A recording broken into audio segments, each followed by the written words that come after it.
여러분 반갑습니다. 항상 당당하게 세상에서 승리하는 여러분 되시기를 주님의 이름으로 축복합니다.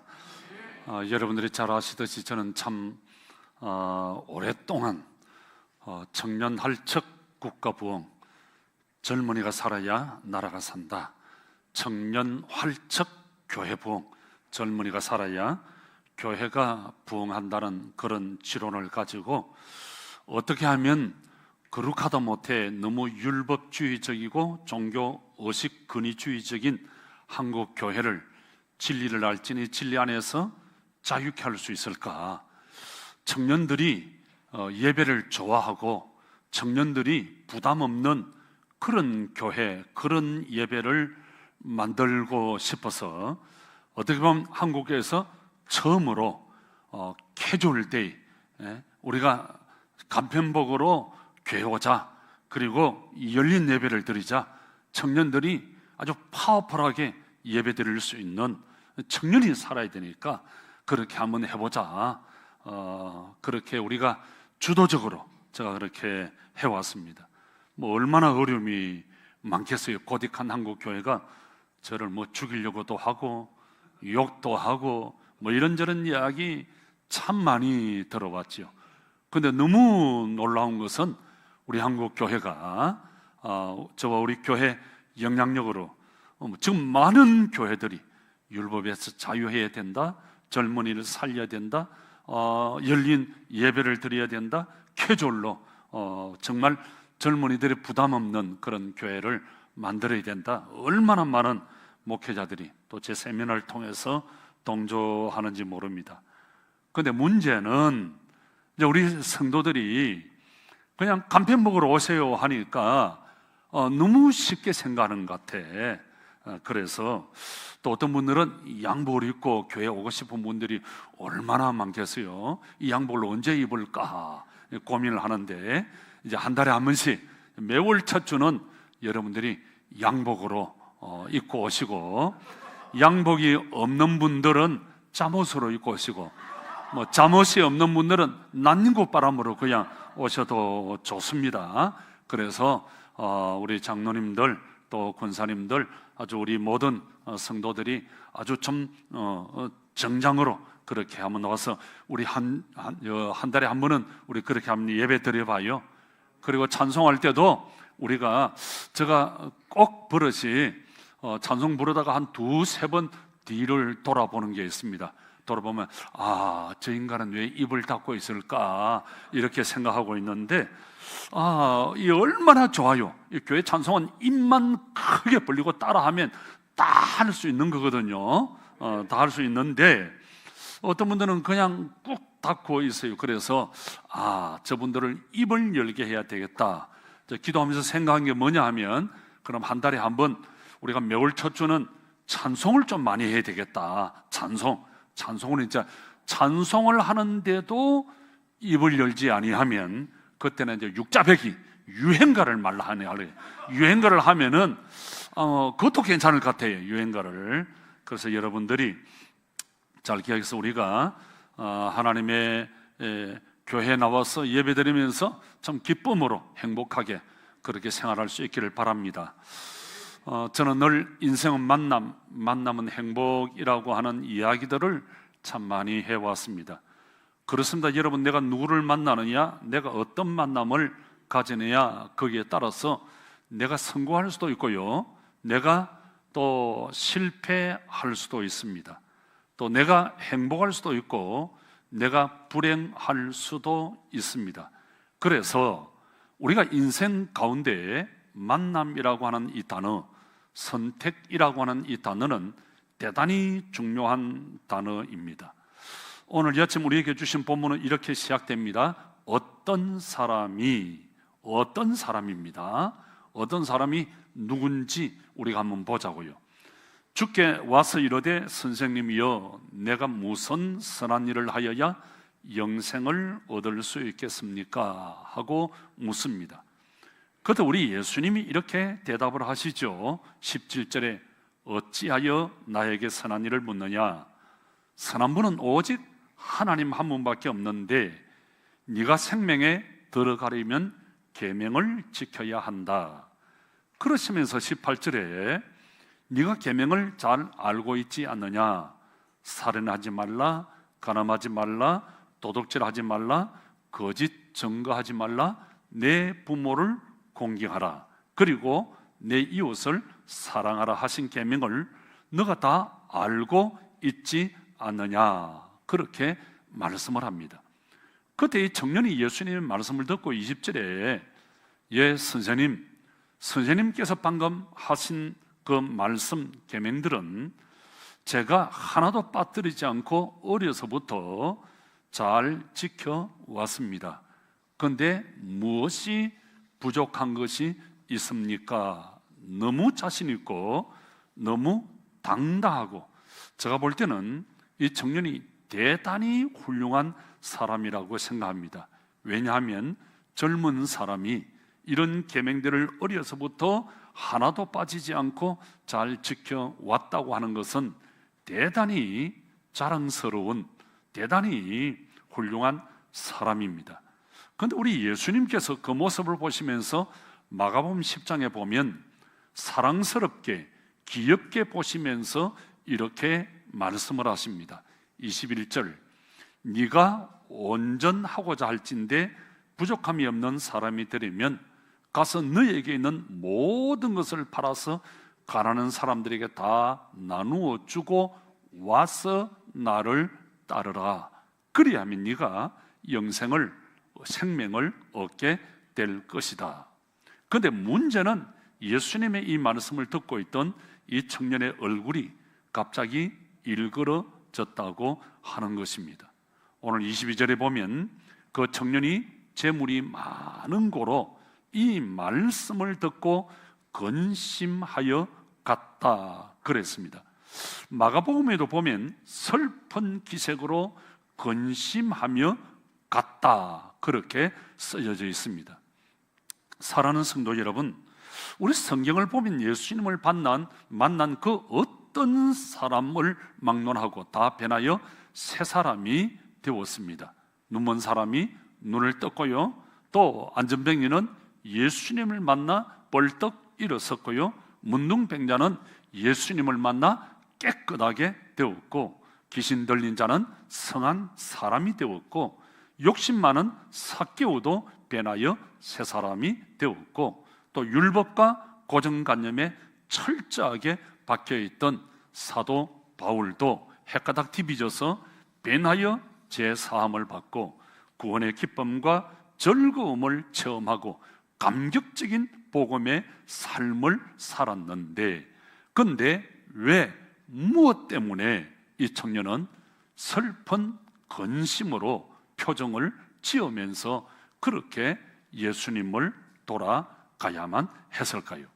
여러분, 이 내용은 우리 복음서에 마태복음에도 나오고 마가복음에도 나오고 또 누가복음에도 나오는 말씀입니다. 왜 여러분 한 군데만 있으면 되는데 계속해서 복음서에 다 기록이 되어 있을까요? 이 말씀이 중요하기 때문에, 이 말씀이 우리에게 꼭 필요한 말씀이기 때문에 이곳에도 나오고 저곳에도 나오는 겁니다. 여러분, 이 부자는 돈만 많은 것이 아니라 관리라고 누가복음에 했습니다. 학자들은 사내들인 공의 원이다 그렇게 이야기들을 합니다. 사내들인 공의는 요즘 말로 하면 국회의원쯤 되는 그런 제법 폼을 잡고 다닐 수 있는, 좀 거들먹거릴 수 있는 그런 위치의 사람입니다. 거기에다가 명예 있죠, 권력이 있죠, 젊었죠, 또 건강이 있는 청년입니다. 다시 말하면 오늘 이 본문의 사람은 사회적인 직위와 명예와 권력이, 그리고 경제적인 부와, 그리고 젊음이 있는 대단히 모범적인 신앙에 열심이 있는 대단히 훌륭한 사람이라고 할 수가 있습니다. 여러분, 우리 인생을 살면서 행복에 필요한 조건들이 뭐지요? 첫째는 뭐니 해도 머니가, 돈이 있어야 되잖아요. 그리고 둘째는 어떤 명예나 권력, 세상의 지위가 있으면 좋습니다. 그리고 젊음이 있으면, 건강이 있으면 정말 왔다 아닌가요? 우리 예수님께 찾아온 이 청년, 돈이 있습니다, 명예가 있습니다, 권력이 있습니다, 사회적인 지위가 있습니다, 그리고 젊음을, 건강을 가지고 있습니다.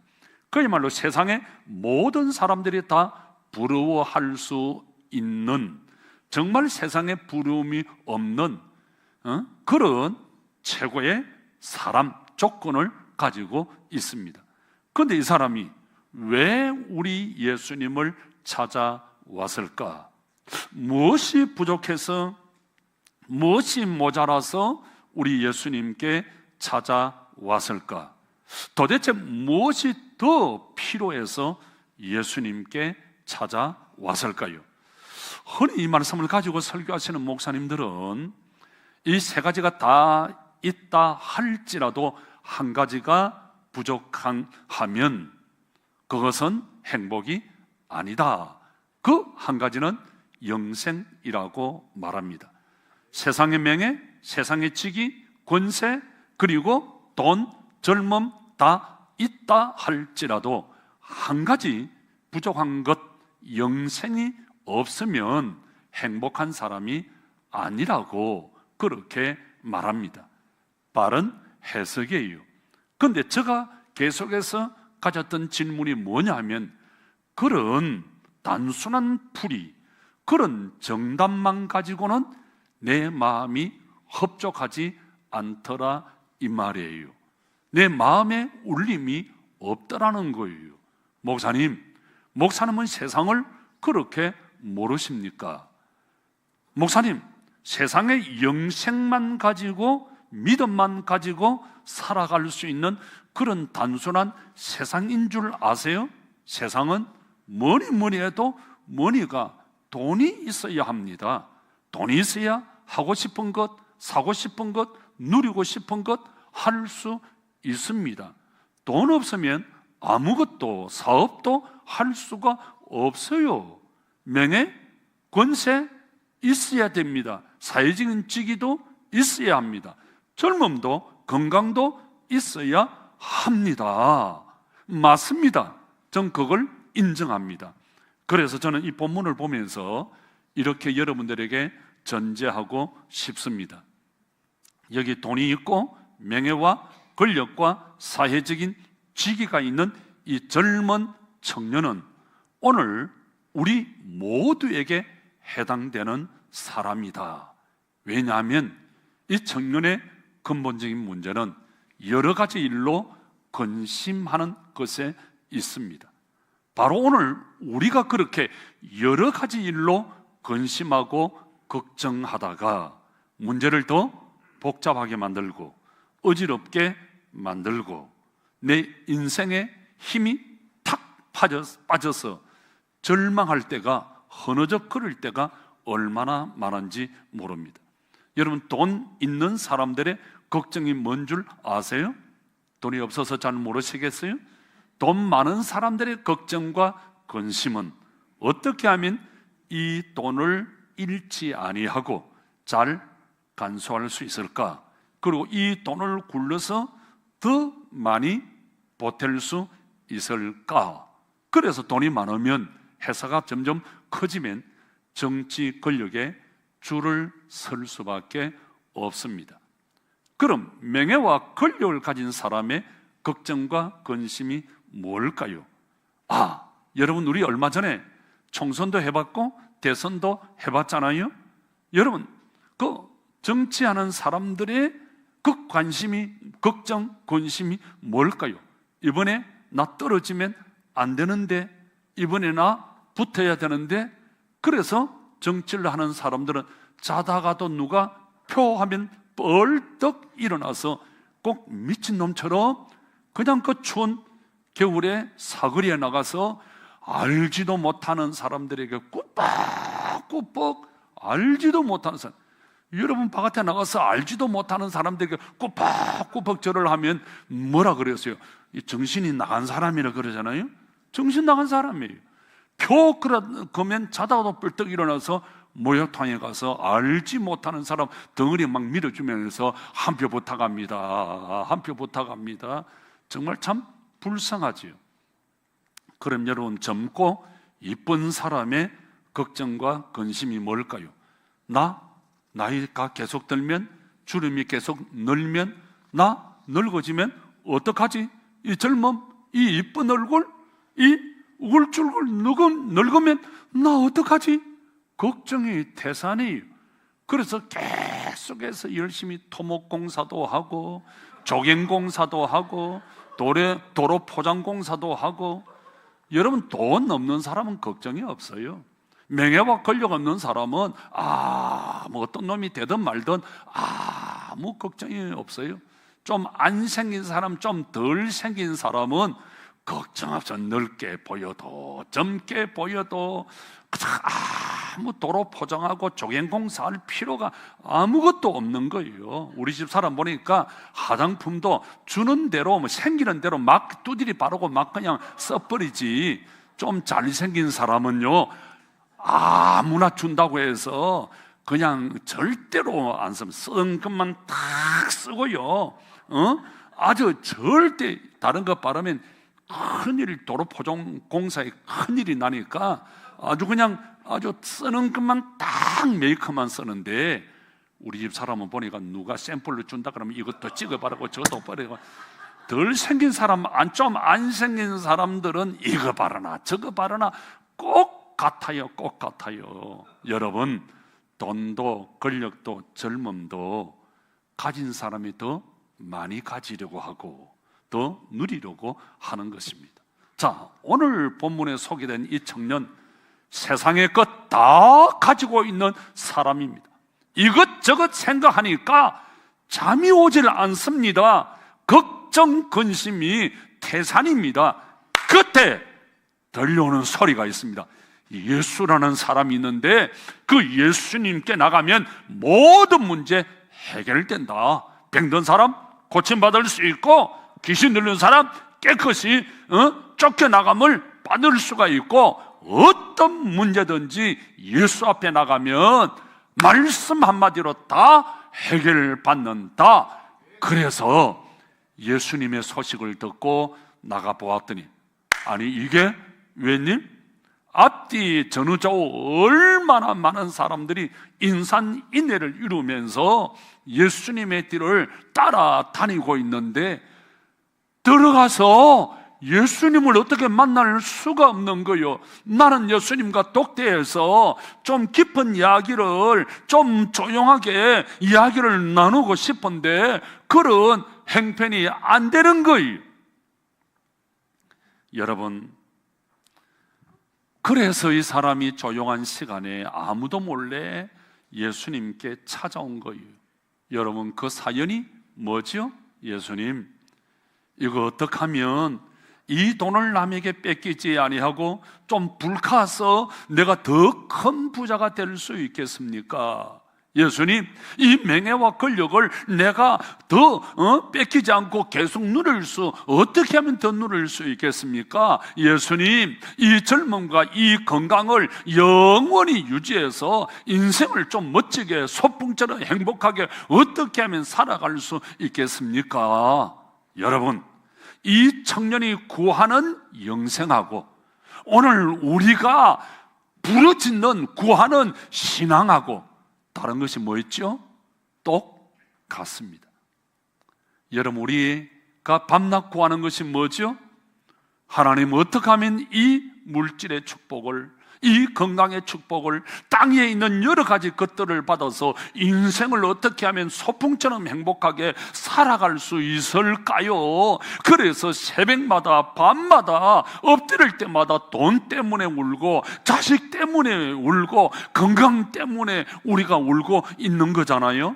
여러분, 우리 예수님은 이 청년이 가지고 있는 것들 중에서 무엇이 가장 중요한 것인가를 아셨습니다. 그래서 우리 예수님은 이 청년에게 말씀하십니다. 여보게 청년, 바로 직구를 날입니다. 여복의 청년, 가서 너가 가지고 있는 가장 귀한 것들을 다 팔아서 가난한 사람들에게 나누어 주. 그리고 팔놈이 나를 따라와. 그래서 영생을 얻어. 우리 예수님은 이미 이 청년이 어떤 반응이 나올지, 어떤 생각을 하고 있을지 다 아셨습니다. 아니나 다를까 이 청년은 고개를 떨구고 슬픈 표정으로 근심하면서 돌아갔다고 22절에 말씀하고 있습니다. 사랑하는 성도 여러분, 우리 성경을 보면 예수님을 만난 사람들은 모두 다 변해서 새로운 삶을 살아갔습니다. 그런데 왜 이 사람만은 변화받지를 못했을까요? 그 이유가 뭘까요? 먼저 하나를 선택해야 됩니다. 오늘 본문에서 우리 예수님께서 물으신 것은 네가 가장 중요하다고 여기는 것, 너가 가장 귀하다고 여기는 것, 그거하고 예수님하고 바꿀 수 있어야 돼, 이 말이에요. 너가 가장 중요하게 여기고 너가 가장 귀하게 여기는 것, 그거하고 하나님하고 바꿀 수 있어야 돼. 신앙은 말이야, 선택이야. 세상을 선택하든지 하나님을 선택하든지 선택하는 거야. 그래야 믿음이 생기는 거야. 그래서 신앙은 결단에서 시작되는 겁니다. 사랑하는 성도 여러분, 여러분에게 있어서 가장 귀한 것이 뭡니까? 돈입니까? 자식입니까? 가족입니까? 명예입니까? 오늘 이 시간 주님께서 여러분들에게 다시 묻고 있습니다. 너에게 가장 귀한 것이 무엇이냐? 그래도 나를 선택하겠느냐? 나를 따를 수 있겠느냐? 바로 이거의 신앙이에요. 내가 가장 귀하게 여기는 것, 그거하고 하나님하고 바꿀 수 있겠느냐? 신앙은 선택입니다. 사랑하는 성도 여러분, 믿음은 선택입니다. 신앙은 선택입니다. 행복은 선택입니다. 이것은 결단입니다. 우리가 믿음을 가지려면 이 결단이 먼저 있어야 합니다. 그래서 보라, 지금이 은혜 받을 만한 때요, 지금이 구원의 때라. 지금 결단할 수 있기를 축복합니다. 저 순천 매곡동에 가면 일제강점기 때 미국 크레인 선교사라는 사람이 와서 자기 집에 개인 훈련소를 만들고 또 어린이 병원을 하고 그곳에서 아이들을 모아서 공부를 가르치고 학교를 했던 선교사의 집이 원행 그대로 보존이 되고 있습니다. 여러분, 전주에 가면 예수병원이 있습니다. 그 병원을 세웠던 원장이 바로 폴 크레인 박사 선교사입니다. 미국 선교사인데 이분의 아버지가 미국에서 목회를 할 때 이런 아주 슬픈 장례식이 하나 있었어요. 그 교인 가운데 교인의 자녀가 고등학생인데 아이들하고 강에 놀러 갔다가 그냥 물에 빠져 죽은 거예요. 고등학생이 죽은 거예요. 얼마나 아깝습니까? 그것도 하나밖에 없는 아들이 물에 빠져 죽었어요. 근데 너무 신기하게도 같은 날 그 집에 불이 나서 아내가 그만 불타 죽은 거예요. 자, 여러분, 세상에 이런 억울한 일이, 자, 사랑하는 아내가 불타 죽었습니다. 사랑하는 하나밖에 없는 아들이 또 물에 빠져 죽었습니다. 정말 기가 찬 일이죠. 자, 이제 시신을 앞에 엄마 그리고 아들 각을 놓고 이 그레이스 선교사가 이제 장례식을 하는데 어떻게 위로하고 어떻게 말씀을 전해야 될지 모르겠다라는 거예요. 자, 그래서 이제 크레인 선교사가 집사님은 하나님을 원망할 수 있습니다. 마음껏 하나님을 원망하십시오. 하나님, 왜 사랑하는 아내와 사랑하는 자식을 내가 무슨 큰 죄를 지어서 이렇게 먼저 데리고 갈 수 있습니까? 하나님을 원망할 수 있다. 마음껏 원망할 만하다. 그러니 마음껏 원망하라. 마음껏 원망하라. 그러나 동시에 당신은 지금 하나님을 두려워할 수 있고 경외할 수 있고 하나님을 떨며 섬길 수 있다. 둘 개 중 하나를 선택하라. 하나님을 원망할 수도 있고 하나님을 두려워할 수 있다. 선택은 당신의 몫이다. 얼마든지 당신은 원망할 수도 있고 감사할 수도 있고 하나님을 두려워 떨 수 있다. 그러니 당신이 선택하십시오. 모든 사람들이 눈물을 뚝뚝 흘리면서 그 젊은 집사님을 보고 있습니다. 그 젊은 집사님이 무릎을 꿇고 땅에 엎드려 통곡하면서 목사님, 저는 하나님을 선택하겠습니다. 저는 하나님을 두려워하겠습니다. 저는 하나님을 경외하겠습니다. 하나님을 선택하겠습니다. 땅을 치며 울고 있는 그 집사님의 이야기를 듣고 주위에 있는 많은 교인들이 그렇게 큰 도전과 감동을 받았다고 합니다. 우리 보문솔 삼동이의 엄마 말금 집사가 고등학교를 다닐 때 해준 이야기가 지금도 제 머리에 맴돌고 있습니다. 미국 시애틀에서 놀서 쪽으로 북쪽으로 한 너댓 시간 올라가면 캐나다가 나옵니다. 밴쿠버, 빅토리아, 캐나다가 나옵니다. 캐나다 그 국경 바로 밑에 자그마한 도시가 하나 있는데 린덴이라고 하는 도시가 하나 있어요. 네덜란드에서 교역파 교인들이 이민을 와서 동네를 만들었는데 전 미국에서 교회가 가장 많은 도시예요. 담배 가게, 술 가게 하나도 없음. 누가 주일날 잔디를 깎는 일을 하면 경찰 백자가 왱 하고 와서 못하게 합니다. 주일은 일하면 안 된다 하는 거예요.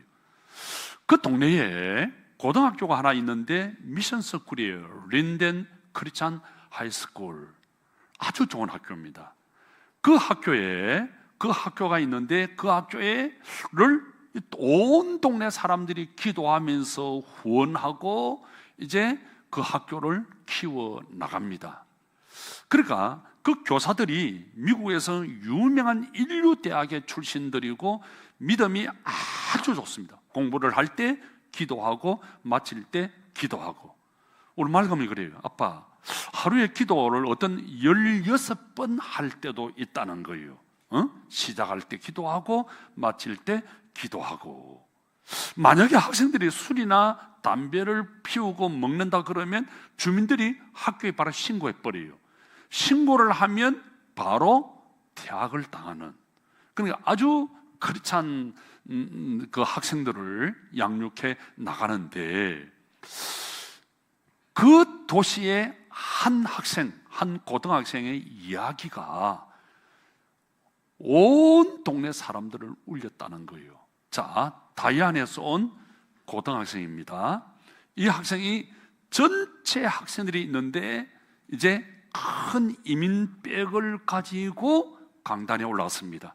여러분, 저는 3년 전에 이 이민백을 메고 이 학교에 왔습니다.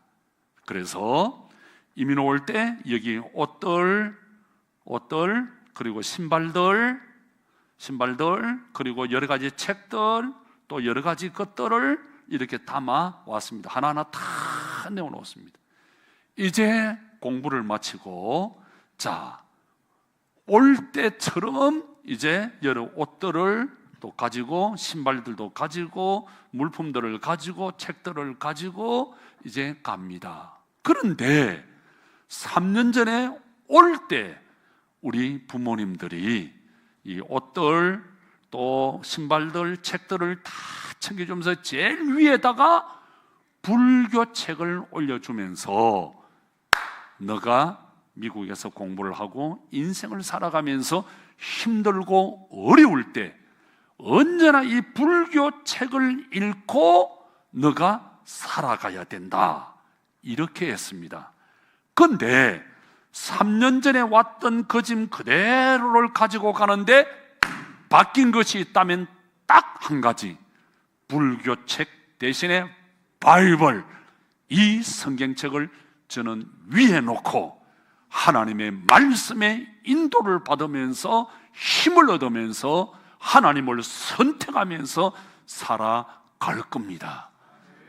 온 학생들이, 온 선생님들이, 온 동네 사람들이 눈물을 흘리면서 이래서 우리가 미션 스쿨을 하는 이유가 있다. 사랑하는 성도 여러분, 신앙은 선택입니다. 여러분, 감사를 선택하십시오. 믿음을 선택하십시오. 행복을 선택하십시오. 여러분, 하나님을 선택하시기를 주님의 이름으로 축복합니다. 기도합시다.